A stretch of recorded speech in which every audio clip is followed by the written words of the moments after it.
Tem alguém com expectativa daquilo que Deus vai fazer? Amém?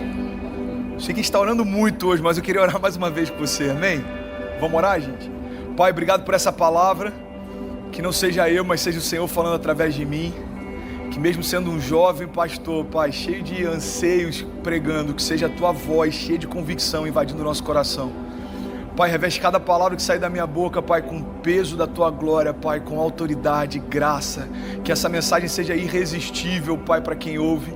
Que cada mensagem que eu liberar, cada palavra que for liberada nessa noite seja como música no coração de quem ouve, Pai. Nós declaramos esse lugar completamente tomado pela Tua glória. Toda distração já saiu daqui, todo cansaço já saiu daqui. Nós te agradecemos, Deus, porque essa mensagem vai mudar a nossa história, em nome de Jesus. Se você crê nisso, diga amém. Bom, gente, eu quero falar hoje sobre um tema que eu sou apaixonado. E essa mensagem ela é muito objetiva, por isso eu quero te pedir para você não perder nada dela, amém? O tema da mensagem de hoje é Making History. Você pode falar isso junto comigo? Diga Making History. Yes, Making History. Fazendo história, construindo história.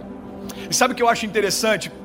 Durante muito tempo a igreja entendeu que descansar em Deus tinha muito mais a ver com um papel passivo de esperar que Deus faça todas as coisas, do que na verdade descansar em Deus fosse você ter confiança de que Deus vai te levar a lugares que você não conseguiria ir, mas você vai dar os primeiros passos para chegar lá.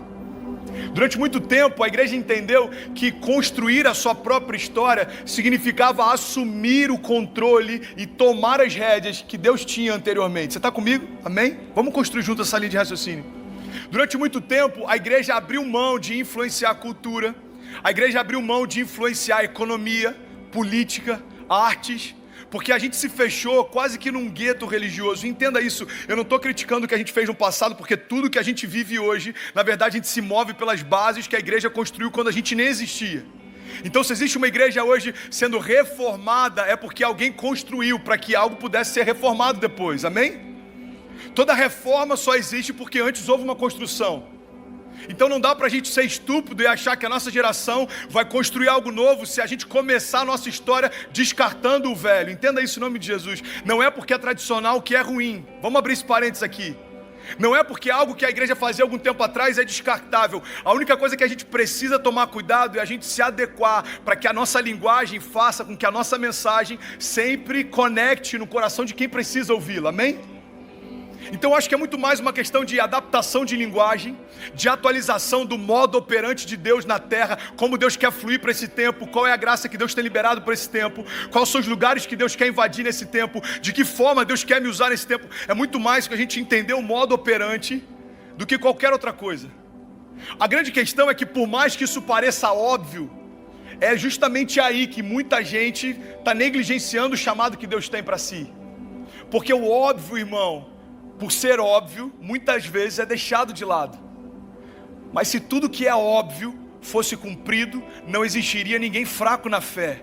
Porque é óbvio que o jejum santifica o nosso espírito e abate a nossa carne, mas nem sempre a gente está jejuando. É óbvio que é impossível desejar céus abertos com a nossa Bíblia fechada, mas nem sempre a gente está lendo. É óbvio que a atmosfera de um culto depende muito mais de quem está nele do que qualquer outra coisa, mas nem sempre a gente vem queimando. A gente muitas vezes senta e espera alguém queimar por nós. É óbvio que uma das maiores crises da nossa geração é acreditar estar queimando por Deus, quando na verdade só está sentindo o calor de quem está perto. Entenda isso, tudo isso é óbvio, mas nem por isso a gente está levando em consideração. Faz sentido para alguém? É óbvio, irmão, que Jesus pode mudar histórias, mas se é tão óbvio assim, por que tem momentos que a gente está em crise e a gente não consegue descansar na certeza de que Deus já cuidou de todas as coisas? É óbvio que Isaías 53 nos garante que pelas pisaduras de Jesus nós já fomos sarados, mas se é óbvio, por que uma enfermidade muitas vezes rouba de nós a nossa alegria? É óbvio que Filipenses 4,19 diz que o nosso Deus suprirá todas as nossas necessidades segundo as nossas riquezas em glória, segundo as suas riquezas em glória. Mas também é óbvio que antes de Filipenses 4,19 a palavra de Deus diz que Paulo está falando isso para a igreja que manteve o ministério através das suas ofertas. Ou seja, a gente se agarra à promessa, mas nem sempre a gente entende o princípio. Paulo está dizendo, já que vocês proveram em tudo, quando a igreja precisou, agora eu libero essa palavra sobre vocês, o meu Deus também vai prover todas as suas necessidades. É óbvio que toda promessa só se cumpre quando a gente cumpre o princípio, mas nem sempre a gente conhece os princípios, mas normalmente a gente conhece as promessas. Existem caixinhas de promessas, mas eu nunca vi caixinhas de princípios. Cara, Deus quer falar aqui essa noite, eu vou deixar ele fluir, mano. Talvez se a gente comprasse caixinhas de princípios, prosperaríamos muito mais, romperíamos muito mais, queimaríamos muito mais do que se a gente estivesse em busca de caixinhas de promessa. Pastor, mas eu não tenho uma caixinha de promessa lá em casa. Tá bom, não estou falando do objeto físico, eu estou falando de um tipo de fé que só quer ouvir falar do que Deus pode fazer, mas muitas vezes negligencia o que eu preciso fazer para que Deus faça. Pastor, você está falando de autojustificação? Não, irmão. Autojustificação significa você tentar fazer o que só Deus poderia fazer. Eu estou falando de comprometimento. Significa você fazer o que Deus te chamou para fazer e confiar que o demais Ele fará. Eu estou falando de posicionamento. Você entender que quem dá os passos em direção a Jesus é você, mas quem está lá de braços abertos para te receber é Ele. Eu estou falando, mano, de inteligência emocional, a ponto da gente entender que não significa que as nossas lutas sejam uma ausência de Deus na nossa história. Deixa eu te falar uma coisa. Às vezes a gente olha para Deus e a gente quer quantificar a bondade de Deus de acordo com aquilo que a gente está vivendo naquele momento. Eu lembro que, eu acho que eu compartilhei isso aqui no ano passado, não lembro, quando eu estive aqui em novembro. Tem um pastor no Rio e ele estava indo fazer um enterro de uma criança. E ele falou que quando ele estava a caminho do enterro, ele estava se questionando, ele estava dizendo: Deus, o que eu vou dizer para a família? A gente orou por essa criança, a gente declarou a tua palavra, a gente acreditava que o Senhor ia fazer, e eu estou indo para lá e eu não sei o que dizer. Aí a caminho do enterro ele recebe uma ligação, e nessa ligação uma outra família está feliz demais, está celebrando e falando: pastor, eu quero te agradecer porque a gravidez da nossa esposa era de risco, da minha esposa era de risco, e você orou junto com a gente, a igreja orou, e pastor, meu filho acabou de nascer perfeito, sem sequela nenhuma. Ele desliga o telefone, ele falou: Deus me perdoa, porque há minutos atrás, a perspectiva com que eu te via era quase como se o Senhor fosse mal, porque uma criança morreu. Mas agora que o Senhor livrou uma criança da sequela, os meus olhos veem um Deus bom. Entenda isso em nome de Jesus. Deus não é bom ou ruim de acordo com aquilo que você vive, porque as nossas circunstâncias não alteram o caráter de Deus. Se quiser dar força para o nosso irmão e aplaude junto.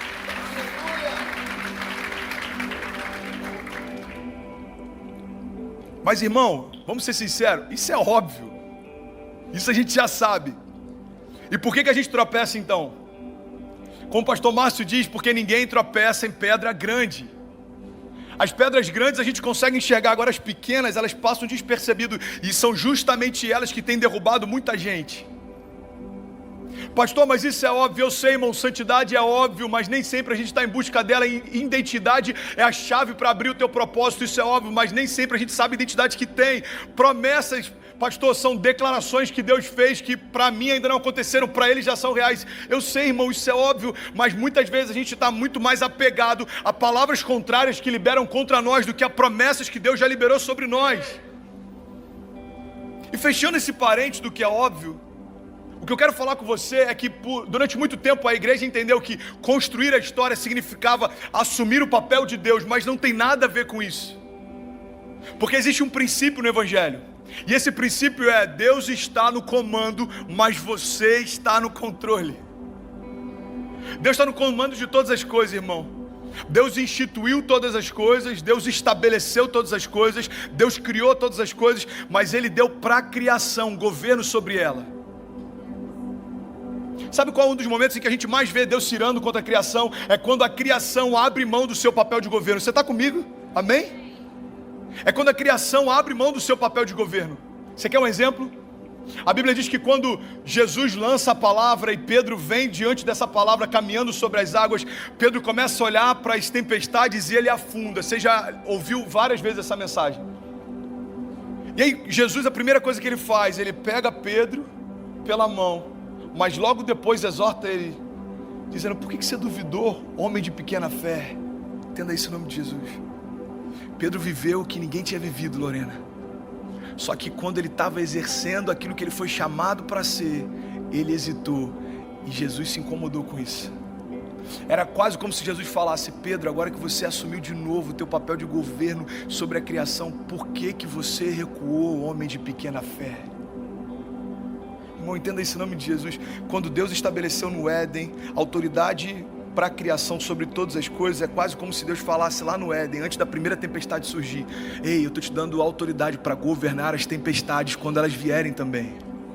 Eu estou te dando autoridade para governar tudo aquilo que está ao teu redor, enquanto você entender quem é. Entenda esse nome de Jesus. Irmão, a Bíblia não diz que a vida vai ser fácil, mas pode ser leve. Pode ser leve quando a gente se desprender daquilo que é circunstancial e a gente mergulhar naquilo que é atemporal. Entenda isso em nome de Jesus. Eu gosto muito de falar sobre futuro, sobre passado e presente, porque eu acho que é uma das maiores dificuldades da nossa geração compreender. Uma geração que se move por propósitos temporais, entender um desígnio que foi formado por um Deus atemporal. Deve ser loucura para Deus olhar para a nossa crise que a gente está passando por causa de um mês ruim no trabalho e Ele falar: pelo amor de Deus, eu estou desde a eternidade passada dizendo que eu te amo, eu estou desde a eternidade futura declarando que eu estarei com você todos os dias, e um mês em que você está mal, você está preocupado se eu vou fazer. Não faz sentido para Deus, irmão. Você sabe por quê? Porque Deus não tem um calendário, Ele não se move por isso. Deus já estabeleceu palavras, e o que Ele está chamando para nós é o seguinte: ei, se levanta e começa a fazer história, irmão. Faz sentido para alguém? Se levanta e começa a fazer história. Pastor, que tipo de história? Avivamento? Ginásios, estádios, multidões? Não, cara, isso é reflexo. Começa a fazer a tua história com Deus. É lindo ver um movimento como Descende. Eu tive aqui em Orlando e talvez esteja no Brasil, se Deus quiser. É lindo ver 60 mil ingressos vendidos. Agora, o que queima no meu coração é a mesma euforia que a gente tem para participar de um evento como esse, consumir a gente para vir num culto como esse. Porque, como eu já falei inúmeras vezes, cara, isso foi uma chave que Deus compartilhou comigo e mudou a minha caminhada de fé. Toda revolução coletiva é fruto de uma revolução individual. E muitas vezes a gente quer sonhar no macro, na verdade a gente só está tentando maquiar a ausência dos nossos sonhos no micro. Cara, isso é muito forte. Desculpa se não faz sentido para alguns, mas eu preciso liberar isso. Às vezes a gente está sonhando com macro, porque é muito mais fácil a gente falar de sonhos genéricos para a multidão, é muito mais fácil a gente falar de propósitos genéricos para uma geração, do que a gente parar e ser intencional para mergulhar nos propósitos que Deus tem para a gente. É muito mais fácil eu chegar para vocês agora e falar: ei, Deus quer avivar a nossa geração. Uau, isso é maravilhoso. Agora entenda isso: Deus quer avivar você, irmão.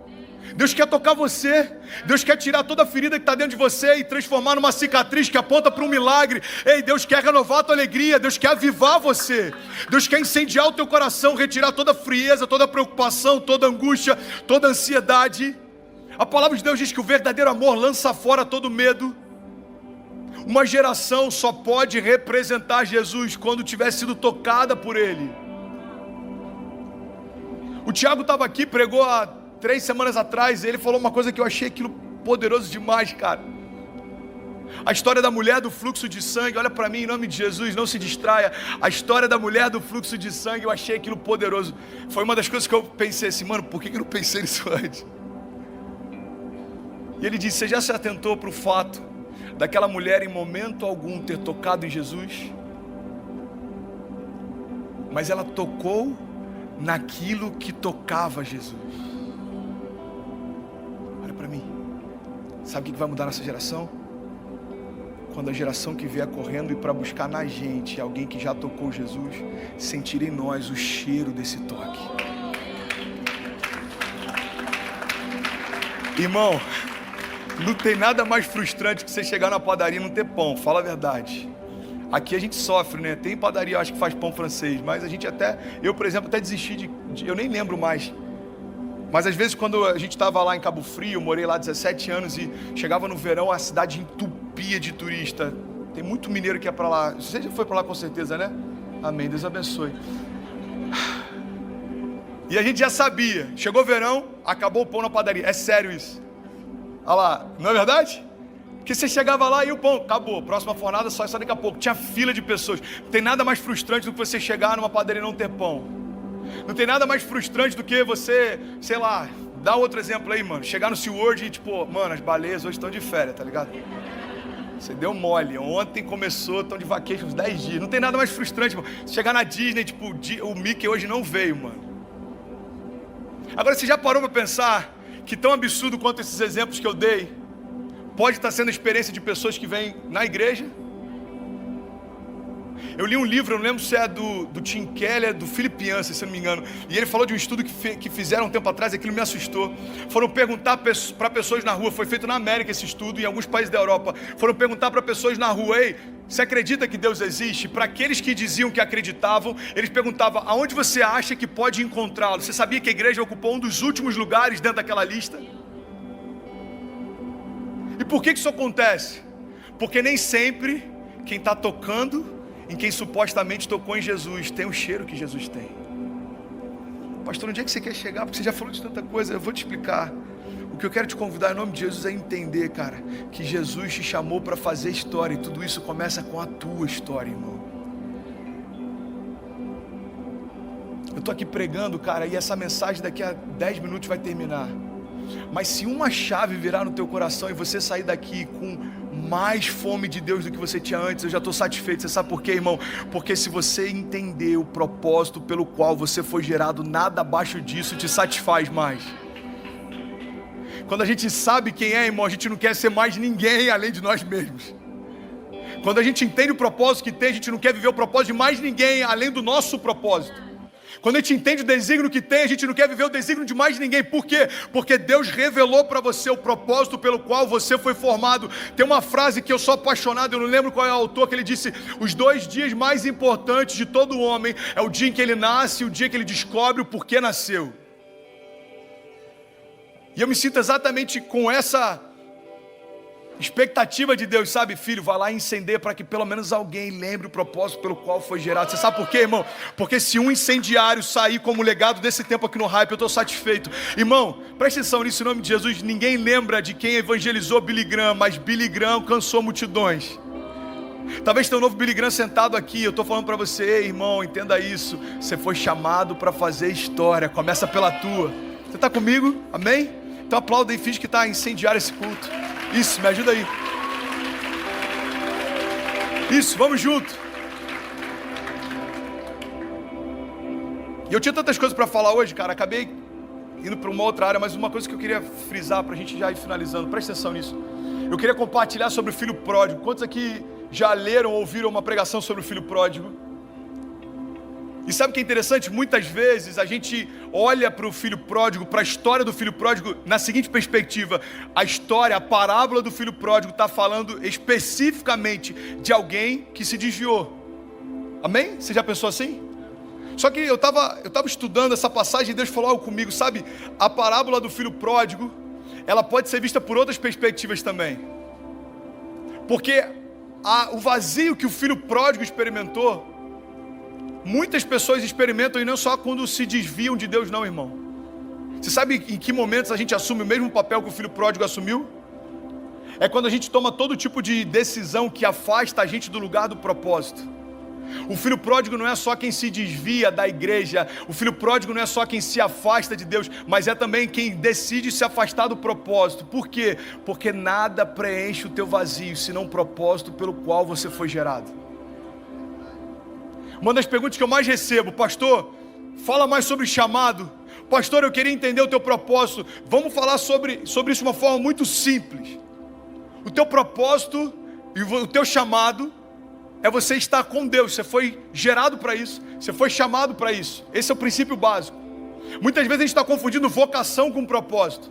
A tua vocação pode ser pregar, a tua vocação pode ser pastorear, a tua vocação pode ser ensinar, a tua vocação pode ser cantar, mas o teu chamado é meu irmão. Você foi chamado para Deus. É por isso que muitas vezes a gente está inconstante na fé, porque a criação está sempre em busca de milagres. Deus está em busca de uma coisa só: relacionamento.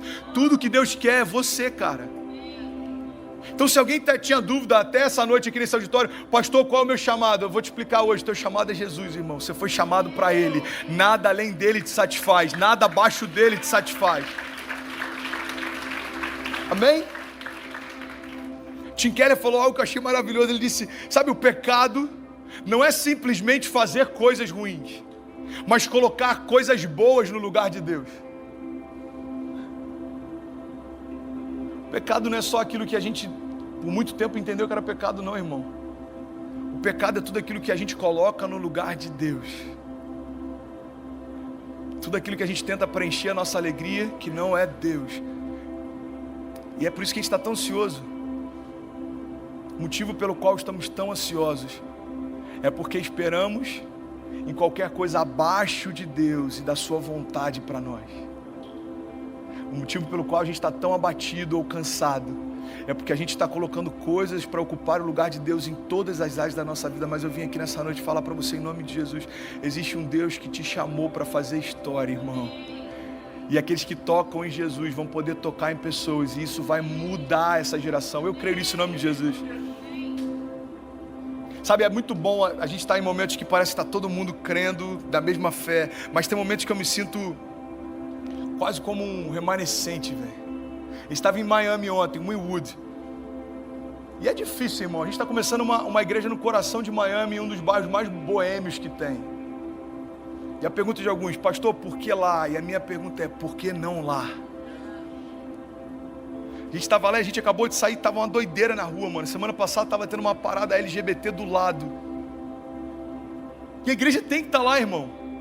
Alguém comentou comigo: pastor, por que vocês não vão pregar onde há pobreza? A minha pergunta é: por que você não prega?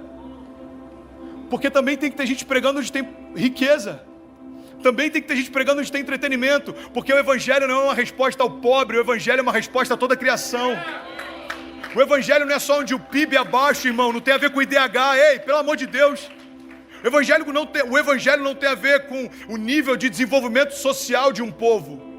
Porque as nações mais ricas já se tornaram as mais ausentes de Deus também. Todo período em que a igreja se perdeu é quando a igreja prosperou em tudo, mas se esqueceu de Deus. Momentos em que a igreja prosperava pelas promessas que Deus estabelecia por conta dos seus pais. E aí você vai lendo a história de Israel e presta atenção nisso, era cíclico. Deus fazia algo e aí aquele povo prosperava, e aí eles esqueciam do Deus dos seus pais. E o que acontecia? Se perdiam e eram levados cativos. E aí no momento do cativeiro alguém lembrava: ei, peraí, os nossos pais falavam a respeito de um Deus vivo que abriu o mar vermelho. Os nossos pais falavam a respeito de um Deus vivo que movia montanhas. Então Ele pode fazer mais uma vez. E aí Deus movia o coração do povo, estabelecia um tempo de prosperidade. E aí lá na frente se esqueciam de novo. Entenda isso em nome de Jesus.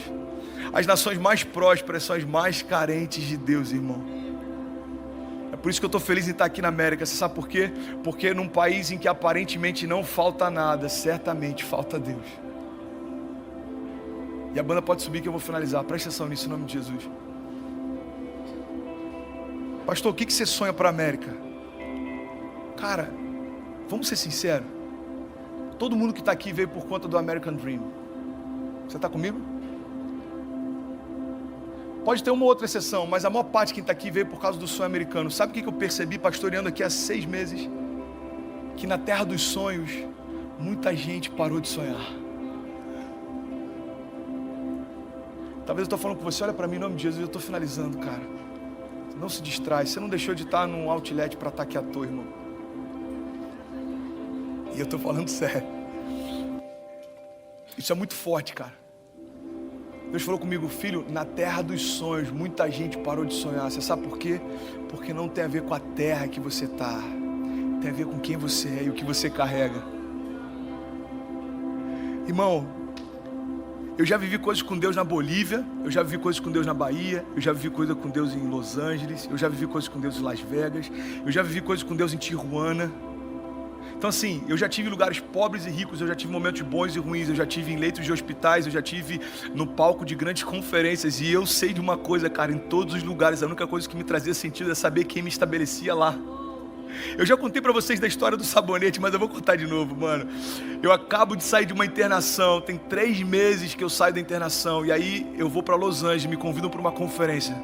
Quando eu chego lá, primeiro dia lá, eu vou abrir a necessaire e tem um sabonete. E aquilo me quebrou por dentro, cara, porque não era um sabonete qualquer. Era o sabonete com o logo da clínica que eu estava internado 3 meses antes.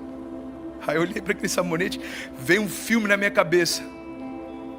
Ah, Kezinha sempre reclama que eu falo demais do período do hospital, mas cara, isso aqui eu sou. Quando vierem novos desertos, lá na frente eu falo deles. É verdade. E aí eu olhei para aquele sabonete e Deus falou bem nítido no meu coração: não esquece quem você é.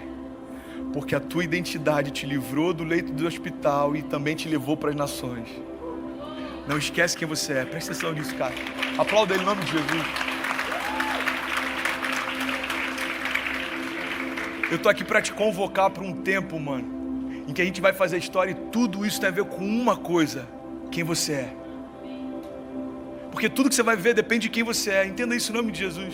Você já andou com alguém que, sei lá, você vai na concessionária, esse cara já comprou vários carros lá. Aí você chega lá, o gerente fala: mano, pega o carro que você quiser, velho.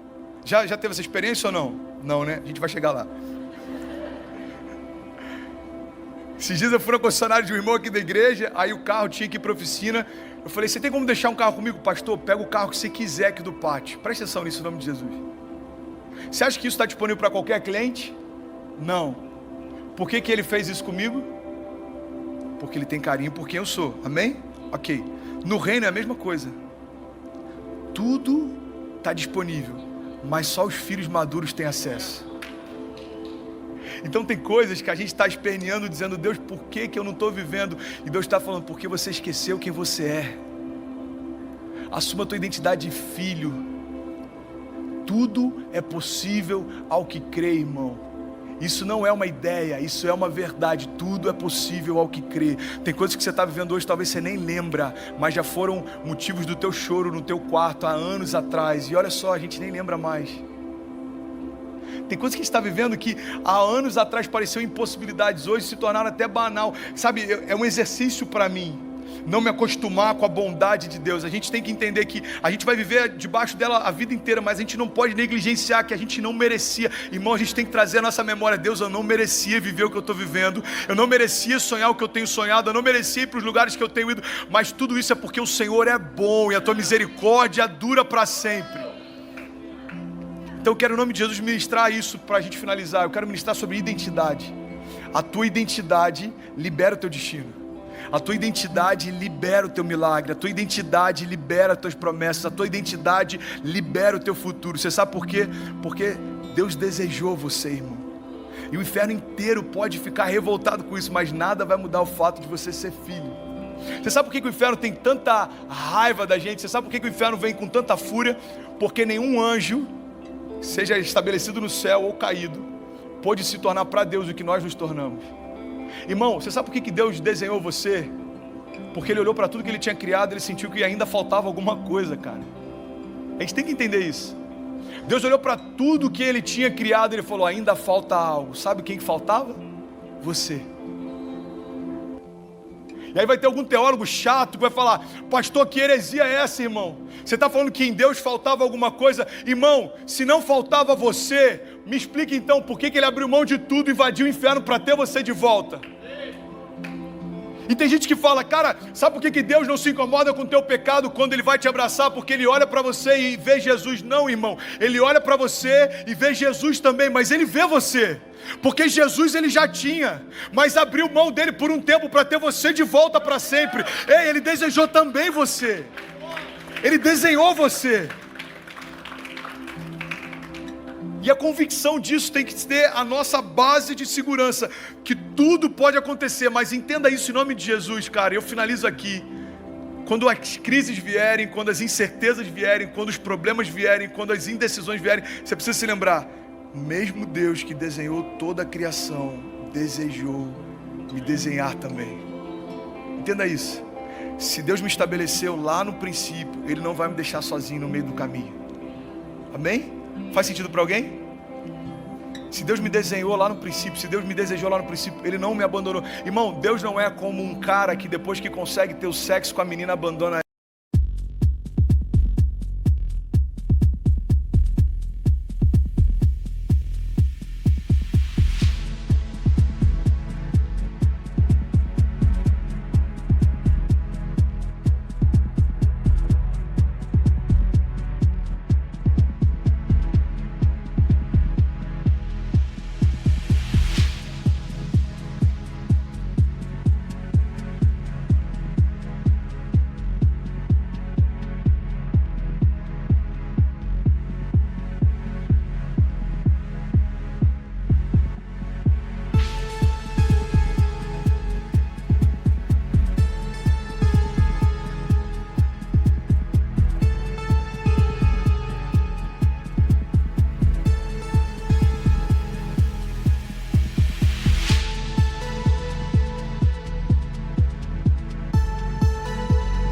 ela. Não, ele não é esse tipo de homem. Deus não é como um homem, ele não mente nem se arrepende, ele não promete algo e deixa de cumprir. Não, mano. O mesmo Deus que te fez lá no início continua te sustentando hoje. É como eu quando tentei ensinar Cecília a andar de bicicleta. Não fui muito feliz ainda não, vou melhorar nisso, mas vamos lá. É como eu quando tentei fazer Cecília aprender a andar. Ela tropeçava e eu falava, vamos filha, eu tô com você. Vamos filha. Você sabe por quê? Porque o mesmo pai que estava na sala de parto não vai falar, agora é contigo. Eu já paguei o parto, agora você se vira. Não, vamos filha, eu tô com você. Aí ela caía, chorava, não filha, levanta, vamos, eu tô com você. Mano, Deus está exatamente assim com pessoas assim, aqui nessa noite. Aí você tropeçou, aí você está falando, cara, eu vou fugir de Deus. Deus está falando, não corre de mim, corre para mim, eu tô com você. Deus, mas eu me sujei, tá bom filho, deixa eu trocar suas vestes. Pai, mas eu tô sujo, tá bom. Deixa eu então trazer o meu sangue sobre você, a redenção, a justificação.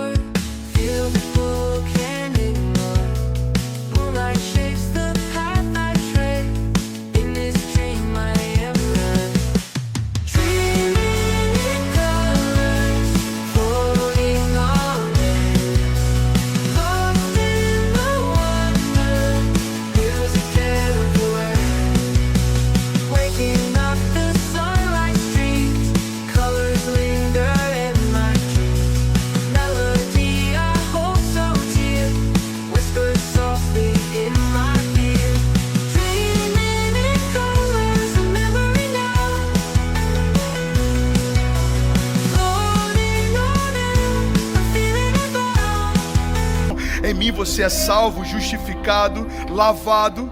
A gente continua caminhando, a gente começa a crescer. E aí tem um momento em que a gente esquece que é Deus quem faz todas as coisas. E a gente tropeça porque é autossuficiência. Aí Deus fala, filho, não tem problema, você não me decepcionou, eu sabia que você ia cair nisso, mas levanta de novo, vamos filho, eu tô com você. A única coisa capaz de mudar a nossa história é a gente entender quem a gente é e quem Deus é. Eu quero te convidar a ficar de pé em nome de Jesus. Eu quero orar com você. Fique de pé, não se distraia.